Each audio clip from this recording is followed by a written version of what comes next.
자, 10차시 이제 세 번째 소단원입니다. 기후변화. 기후변화의 대응, 교과서 188쪽에 해당하는 내용이고요. 학습 목표 먼저 보면 기후변화의 특성을 이해하고 기후변화에 대응하기 위한 전략을 제시할 수 있다. 그리고 기후변화의 문제 해결을 위한 국제적 노력을 알고 국제적 협력을 이끌어낼 수 있는 방안을 모색해 본다. 이렇게 되어 있는데요. 우선 교과서에 있는 이 그래프 먼저 보도록 할게요. 189쪽에 있는 그래프인데요. 요거 뭐냐 하면 이제 그 IPCC라는 기관에서 이제 보고서를 냈는데요. 인간 활동이 대기에 미치는 온실가스 농도를 네 가지로 나누어서 미래 온실가스 시나리오를 제시하고 있는데요. 그래서 RCP 2.6 같은 경우에는 CO2 농도가 420 ppm으로 즉시 온실가스를 감축하는 경우 가장 이상적인 시나리오죠. 그 다음에 RPC 8.5 같은 경우에는 이제 현 추세로 이제 온실가스가 계속 이제 배출이 되는 경우인데요. 이때 보면 이제 최악의 경우에는 이제 그래프가 이렇게 되죠. 그때 제가 그 해수면의 높이가 25m 지금보다 더 높았을 때 농도가 한 요 정도예요. 요 정도인데 이미 거기에 육박했는데요. 거기에 비해서 이제 더 치솟는 예상이 지금 현재 추세를 유지하는 경우입니다. 그래서 줄여야지 뭐 이런 식으로 좀 그 이산화탄소 농도가 이제 덜 증가하거나 좀 완만해지는 이런 이제 시나리오가 나올 수 있는 이런 상황입니다. 너는 이때까지 사나? 몇 년생이고? 07이요.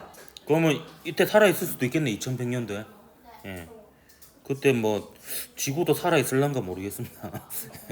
하여튼 뭐 그렇고요.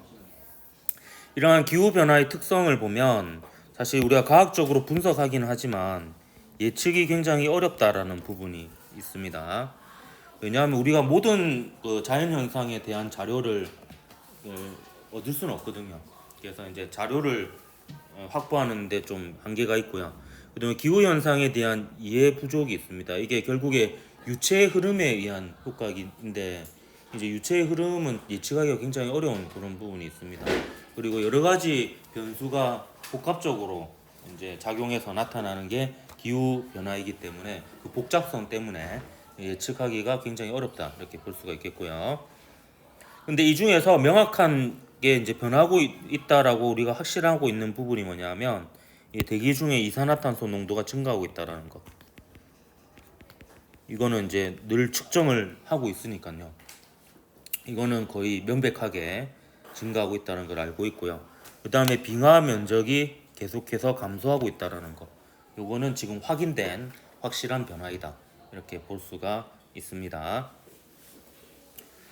근데 이러한 변화들은 굉장히 복잡성을 띠게 되는데요. 기후는 이제 수권, 대기권, 생물권, 직권 등의 상호작용으로 결정되기 때문에 이게 어느 한 가지 요소만 의해서 나타나기 아니고 복합적인 부분이기 때문에 이제 굉장히 예측하기나 대응하기가 굉장히 어려운 부분이 있고요. 그리고 지속적 영향이 있어요. 온난화로 인해서 생물종의 20에서 30%가 멸종할 가능성이 있고요.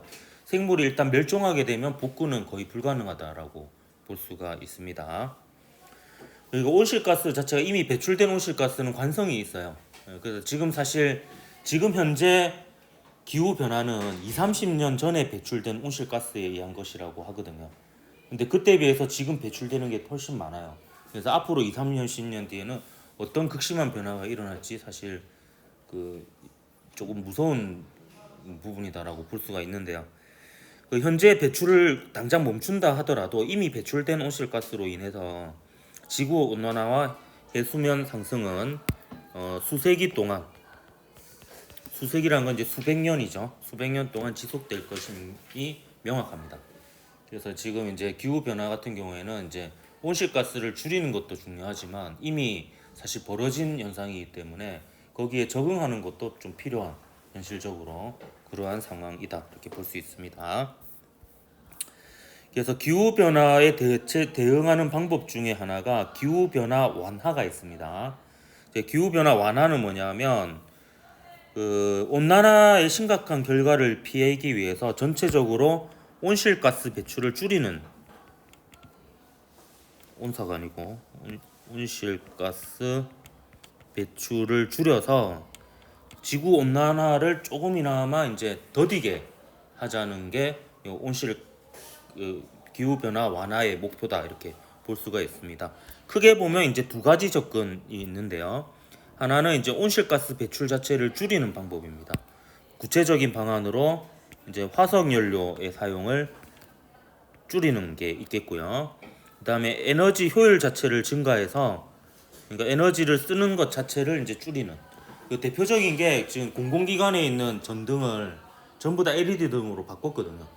그게 이제 조명으로 나가는 전력이 굉장히 커요. 그래서 이제 그 조명의 효율을 높여서 조명에 들어가는 에너지를 줄이는 이런 방법이 있겠습니다.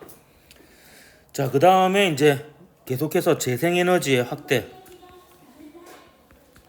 재생에너지라고 하는 것은 이제 태양광 발전, 수력 발전, 뭐 이런 거 있죠. 바이오 에너지, 그다음 풍력 발전, 뭐 그다음 이런 것들이 이제 재생에너지가 되겠습니다. 그러니까 요거는 추가적인 비용이 전혀 안 들다라고 볼 수는 없는데 그래도 큰 그 에너지원에 대한 추가적인 비용은 없이 이제 관리 비용은 들어갑니다. 그래서 큰 비용 없이 이제 지속적으로 가능한 이런 방식인데 근데 이게 관리 비용도 꽤 되기 때문에 초기 설치 비용이랑 이게 싸지가 않기 때문에 이게 좀 문제가 있는 거예요. 경제적인 부분에 있어서.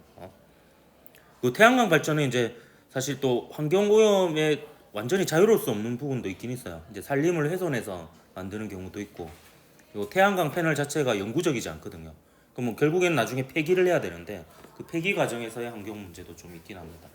그래서 이제 재생에너지를 이제 전부 다 재생에너지로 바꿀 수는 없지만 좀 비중은 지속해서 늘려야 되는 그런 부분은 좀 있습니다. 그다음에 또 한 가지 접근은 이제 온실가스 배출 자체를 줄이는 방법도 있지만 그 온실가스를 흡수하는 그 시스템을 만드는 부분도 있어요. 그래서 흡수량을 늘리기 위해서 하는 게 나무 심기입니다. 나무 심기. 그래서 이제 조림이라고 하죠. 그 림은 수풀림이죠. 수풀을 조성하는 이런 것들이 있겠고요. 그래서 도시의 녹지화 같은 경우도 대표적인 예가 되겠습니다. 그래서 도시긴 하지만 이제 곳곳에 이제 나무를 심어서 그래서 지금 대구 같은 경우에 대구광역시가 원래 여름에 덥기로 유명하잖아요. 달구벌이라고 할 정도로. 근데 대구광역시의 여름철 그 평균 기온이 울산보다 더 낮아진 걸로 알고 있어요. 그래서 그 이유 중에 하나가 나무를 진짜 많이 심었습니다. 이게 어느 정도냐면 관공서에 있는 벽을 다 허물고 벽을 다 나무로 심었고요. 그 다음에 그 우리 가로수 같은 경우에 보통 도로 쪽에만 심잖아요. 얘네들은 두 줄로 심었대요. 이렇게. 양쪽에다가. 그렇게 나무 심기에 정말 진심으로 이제 사업을 해가지고 도심의 전체 온도를 줄였다고 이렇게 하더라고요. 그래서 이게 나무를 적극적으로 이제 심는 방법도 하나의 방법이 되겠습니다. 그리고 산림 보전, 토양의 탄소 저장 능력 향상. 이 부분 내가 잘 몰라서 얼버리고 넘어갈게요. 질문 노트 같은 걸 통해서 한번 알아보십시오. 무슨 말인지 모르겠어요. 알아볼 시간이 없어가지고 너무 무책임하죠. 넘어가겠습니다. 그다음 에너지의 전환, 신재생에너지 개발 그리고 전기차와 같은 저탄소 기술, 탄소 배출을 적게 하는 기술을 활용하는 것이 필요하다라는 겁니다. 요게 이제 그 기후 변화 완화에 해당이 되는 부분이 되겠습니다. 그다음에 개인, 기업 혹은 국가별로 할 수 있는 역할이 있는데요. 개인적으로 보면 전기차나 하이브리드 차를 이용하는 방법이 있는데요. 근데 요새 전기차는 좀 이슈가 있죠, 화재 사건 때문에. 전기차 화재 사건은 근데 그 팩트를 알아보니까 사실 그 자동차 화재 발생 건수 자체는 그 자동차 수 대비 건수 자체는 전기차가 뭐 이렇게 가솔린이나 이제 디젤차보다 많은 건 아닌데 문제는 한 번 화재가 일어났을 때 그 영향력이 너무 크다라는 거죠. 너무 이제 빨리 이제 연소가 되고 불 끄기가 너무 어렵고 이런 부분이 있어서 그런 부분은 좀 개선이 될 필요가 있는데요. 근데 기후 변화 입장에서는 이제 전기차나 하이브리드 차를 이용하는 게 좀 필요하고요. 하이브리드 차는 그런 그 전기차만큼의 화재의 그런 취약성, 위험성은 없는 것 같아요. 그래서 지금 현실적으로는 제가 볼 때는 하이브리드 차가 좀 더 합리적이지 않을까 뭐 이런 생각이 조금 듭니다. 확실히 효율이 굉장히 좋더라고요. 제 친구도 이제 그랜저 하이브리드인가 그거 타고 있는데 연비가 진짜 엄청 좋다 하더라고요. 그래서 엄청나게 만족하고 있다라고 이렇게 얘기를 하더라고요. 그리고 에너지 효율 제품을 사용하는 게 좋고요. 그러니까 이제 똑같은 선풍기를 사더라도 이제 2등급 이런 거보다는 1등급 이런 제품을 사서 이제 에너지 자체를 효율적으로 사용하면 좋을 것 같고요. 그다음에 재활용을 실천해서 재활용을 하면 이제 그 물건을 다시 만드는데 결국 에너지가 들어가는 거잖아요. 그럼 탄소가 배출되는 거고. 그래서 이제 물건을 재활용하는 것 자체도 이게 탄소를 절감하는 근원적인 방법 중에 하나다. 이렇게 볼 수 있습니다. 모든 제품 생산에는 결국 에너지가 들어가는 거거든요. 에너지가 들어간다는 건 탄소를 배출하게 되는 거고요. 그렇기 때문에 이제 재활용도 탄소를 줄이는데 역할을 하는 방법일 수 있다라는 겁니다. 기업 측면에서는 이제 전체적으로 이제 재생에너지를 사용하는 것으로 이제 시스템을 전환하는 그런 부분이 있겠고요. 그 다음에 이제 각종 기계나 이런 장치 혹은 제품을 설계할 때 에너지 효율을 신경 써서 효율이 좋은 제품을 생산한다든지 아니면 생산 과정에서 이제 효율을 높인다든지 이런 식으로 해서 에너지를 최대한 적게 쓰는 방향으로 이렇게 하는다라고 볼 수 있습니다. 그리고 그쪽으로의 기술 개발도 필요하겠죠. 국가는 이제 보통 정책적으로 이제 다가가죠. 그래서 탄소세를 부과한다든지, 그다음에 에너지 효율 기술을 지원한다든지, 그리고 대중교통 시스템을 개선해서 사람들이 편리하게 대중교통을 이용하게 되어서 자가용 사용을 줄이게 한다든지. 울산 같은 경우는 크게 문제가 있는 게 사실 이게 대중교통이 굉장히 불편한 점이 있습니다. 저도 이제 부산에 쭉 살다가 울산에 취직해서 올라가게 됐는데 가장 큰 차이점이 이제 지하철이 일단 없죠. 지하철이 없고 버스도 배차 간격이 너무 넓어요.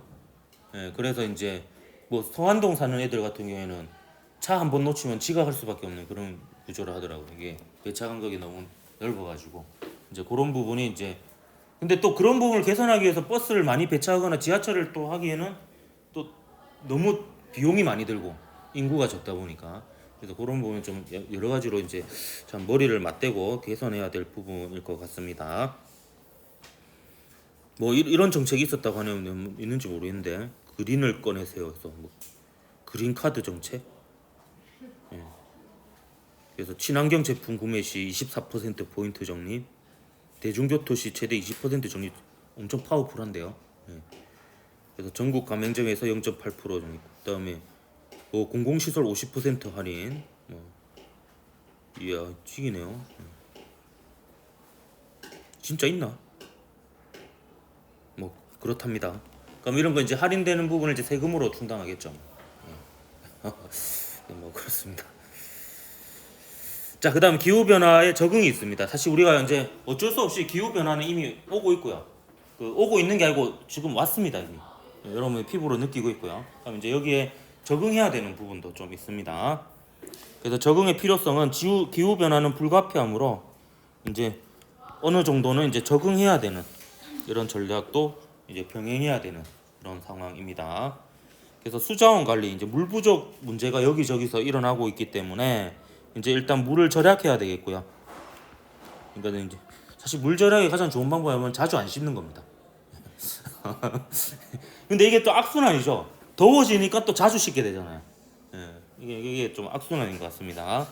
그다음 지하수를 개발한다든지 수자원 통합 관리한다든지 그리고 뭐 절수 화장실 이런 것도 있고요. 빗물을 받아서 그걸 좀 활용하는 이게 뭐 이렇게 변기물 내리는데 굳이 되게 깨끗한 물이 필요하진 않잖아요. 그런 거는 이제 빗물 받은 걸로 이렇게 내린다든지 이런 게 있습니다. 일단 농업 분야 같은 경우에는 이제 작물 재배 일정을 조정한다든지 염수 피해 방지 위해 하천 수로를 변경한다든지 이제 바닷물의 수위가 올라가니까 그게 또 지하수로 유입돼서 해안가 쪽 지하수가 염분 수치가 올라가거든요. 이제 이런 것들에 대한 대책 그런 게 필요하고요. 그다음 해양 지역 같은 경우에는 이제 방파제를 설치하고 홍수 대비 수치를 보존하고 그리고 이제 장길 위험이 있는 그 지역은 점차적으로 이제 이주를 시켜야 되는 이런 부분이 있습니다. 전 세계 인구의 3분의 2가 해안가에서 150km 이내에 산다고 하니까 이제 큰 문제긴 해요. 예. 바닷가에 많이 살죠. 그리고 국가 차원의 적응도 필요한데요. 에너지 정책 규제와 이제 화석 연료 의존도 낮추기, 그리고 재생에너지 확대, 뭐 이런 부분이 있습니다. 자, 원자력은 좀 애매한 부분이 있죠. 원자력 자체는 탄소를 절감시키는 방법이 맞긴 맞아요. 예, 맞는데 이게 문제는 뭐냐면 그 사용 후 핵연료. 그러니까 이제 원전 사고는 배제하고요. 사고는 안 일어난다고 가정하고 사용 후 핵연료봉을 처리하는 게 비용이 굉장히 많이 드는데 그걸 후세대에 남겨놓는 겁니다. 예, 지금 당장 싸게 쓰고. 그래서 이 부분이 이제 조금 단순히 계속 확대를 할 것이냐는 이제 좀 사용 후 핵연료 처리까지도 같이 감안해서 이제 정책을 좀 조정을 할 필요가 있다라는 이제 제 개인적인 생각입니다. 결국에 줄어 나가긴 해야 돼요, 언젠가는. 근데 지금은 이제 당장 어려우니까 더 짓고하고 있는데 이게 이제 후세대에 우리 뒷세대에 부담을 남겨주는 건 맞아요. 그러니까 어째 보면은 이제 미래의 우리 자식 세대가 이제 사용 후 핵연료봉을 처리하게 하고 우리는 당장 싸게 쓰는 약간 이런 상황이다라고 보면 되겠습니다. 자, 그다음 국제적인 협력 크게 두 가지 이제 사건이 있었는데요. 1997년 여러분이 존재하지 않았을 때죠. 제가 중학교 1학년 때입니다. 이때 교토 의정서라는 게 만들어졌어요. 교통이 아니고 교토, 일본 교토 있죠. 네, 교토 의정서. 근데 이게 좀 한계가 있었습니다. 이게 좀 거시기 하죠. 사실 미국 이런 데가 제일 이산화탄소 많이 배출하는데 37개 개발도상국에게 걔네들이 이제 막 이제 개발하려고 하다 보니까 온실가스를 많이 배출하게 된 거예요. 근데 걔네들 보고 너희 온실가스 배출하지 마. 약간 이렇게 한 거예요. 그러고는 미국은 아예 가입도 안 하고요. 일본하고 러시아는 이제 탈퇴해 버려요. 이걸 안 지키려고. 그래서 이제 어째 보면은 좀 흐지부지된 이런 게 이제 교토 의정서인데 그래도 의미가 있는 게 그래도 이제 전 세계에서 요걸 가지고 공통적으로 의논하고 이제 온실가스 감축에 대한 이제 공통적인 공감대가 형성이 되었다라는 부분이 있습니다. 2015년이면은 이제 그렇게 얼마 안 됐네요, 그죠? 여러분 초등학교 때입니까? 이때 이제 파리 협정이 또 결성이 됩니다. 파리 협정. 이거는 그래도 좀 광범위하게 195개국이 감축 의무를 가지게 되었고요. 목표는 지구 평균 온도 상승폭을 산업화 이전 대비 2도 이하로 맞추는 건데 아마 이미 실패했을걸요 아마. 이게 넘어간 걸로 알고 있습니다. 그리고 이제 개발도상국에게 이제 무조건 이제 이산화탄소 감축을 해라고 이렇게 할 게 아니고 이제 그 감축을 하게 되면은 뭐 이렇게 지원을 해준다든지 이런 식으로 이제 좀 유인책을 하면서 좀 합리적으로 이제 지구는 다 개발해놓고 이산화탄소 다 배출해놓고 뭐 이제 뒤에 이제 개발하려고 하는 애들한테 너희는 하지 마 이렇게 하는 게 좀 그렇잖아요. 그래서 그러면 이제 좀 자제를 시키고 대신에 이제 좀 지원을 해주는 뭐 이런 방식으로 이제 좀 협정을 한 것 같습니다. 근데 이게 또 그렇게 뭐 되게 잘 지켜지고 이런 건 아닌 것 같아요. 지금 제일 사실 심각한 곳이 이제 중국이죠. 어마무시하게 많이 배출하고 있어가지고 그래서 코로나19 때 중국이 잠깐 멈춰가지고 괜찮아졌다가 지금 다시 또 이게 하고 있는데 참 큰일이다 이렇게 볼 수가 있습니다. 자, 형성평가 그냥 바로 풀어보도록 할게요. 자, 개인의 기후변화 대응 방법으로 옳은 것은 했네요. 그래서 1번 자가용 출퇴근을 늘리는 거 옳지 않죠. 대중교통을 이용해야 되겠고 그다음에 에너지 효율이 낮은 제품 사용한 거 이것도 뭐 이상하죠. 자, 하이브리드 차나 전기차용 요게 이제 기후변화 대응에 이제 좀 바람직한 개인 실천 방안이다 이렇게 볼 수가 있겠습니다. 온수 온도를 올리면 안 되겠죠. 더 낮춰야 되겠고 좀 미지근한 물에 샤워를 한다든지 이런 것도 하나의 실천 방안이 되겠습니다. 에너지 절약 필요 소무시 말도 안 되는 말이죠.